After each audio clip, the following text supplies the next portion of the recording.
Hey guys, what's going on? Dr. Madrid here. Welcome to today's video or podcast.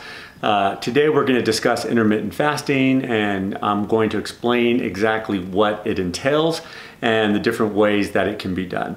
So there's different plans when it comes to intermittent fasting. There is what's called the 12-12 plan, the 16-8 plan, the 18-6, the 24 or 20:4, and then the 23:1 plan. So I'm going to go ahead and discuss each one of these individually and the plus and benefits of each one. So the 12-12 plan is definitely the simplest one to do. This is usually where I have most of my patients start. And the 12-12 plan basically states that you are going to be fasting for 12 hours and you're going to eat your meals within a 12-hour window. So for example, you would be eating your meals between, let's say, 7 a.m. and 7 p.m., 8 a.m., 8 p.m., or whatever time frame works best for you. Subsequently, you will be fasting from 7 p.m. to 7 a.m., right? So obviously we are sleeping, most of us at least are sleeping for at least 12 or 8 of those 12 hours. So this really is not that difficult. This is best for those who really have trouble with snacks before bedtime, who maybe have a bowl of ice cream, cereal, or something sweet, or just simply anything at all, even a fruit after dinner. So basically you would have 3 meals between 7 a.m. and 7 p.m. and no snacks before and after. During the fasting period, you can definitely do water, black coffee, potentially you could add stevia to it, artificial sweetener, and also you can have unsweetened tea during the fasting period. And this is important so one does not get dehydrated. There's also the 16-8 plan. So basically an individual is fasting for 16 hours and eating during an 8-hour window. So again, this is best perhaps maybe eating your meals between 10 a.m. and 6 p.m.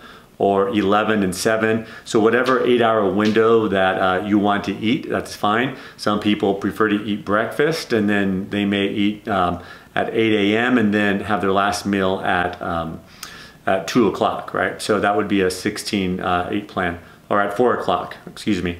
So that would be a 16-8 plan. And then again, the same rules apply during the fasting period. Nothing to eat or drink unless it's water, black coffee, or unsweetened tea.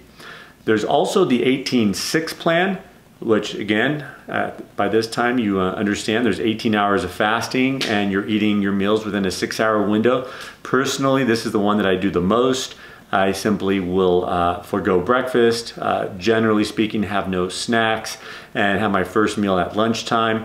And then I will have my dinner, I will be finished with my dinner by 6 o'clock.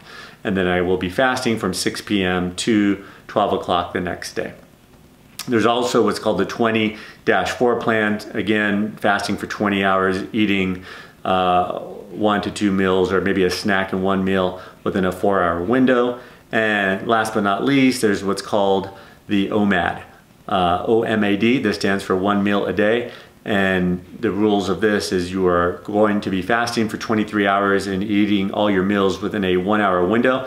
And this might be something you have to work up to. It's not something that I was able to do right from the get-go, but now I'm able to do it quite easily.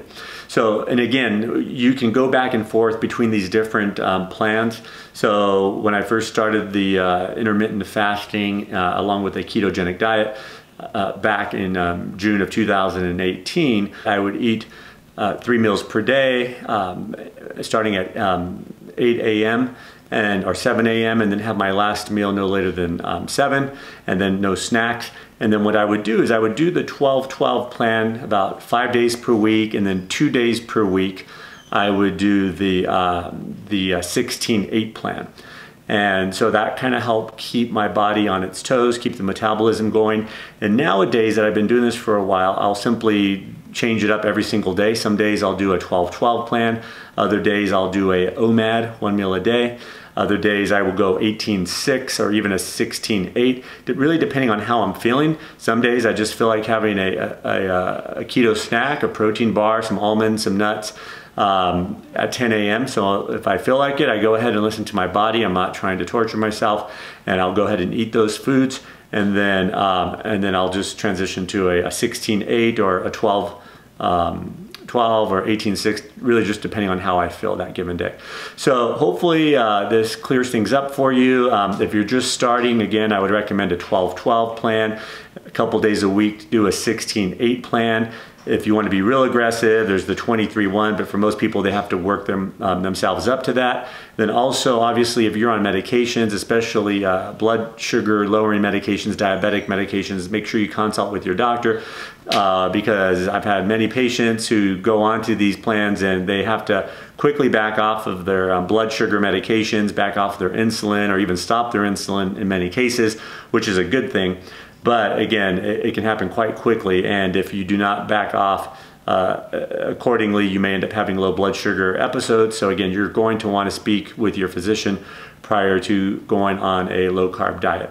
And again, with the intermittent fasting, I personally do a ketogenic diet. It's not required. Some people will do a paleo diet. Some people will do a vegetarian diet. Some people will simply do the standard American diet, right? The SAD diet, and not make any changes whatsoever. It really depends on what your goal is.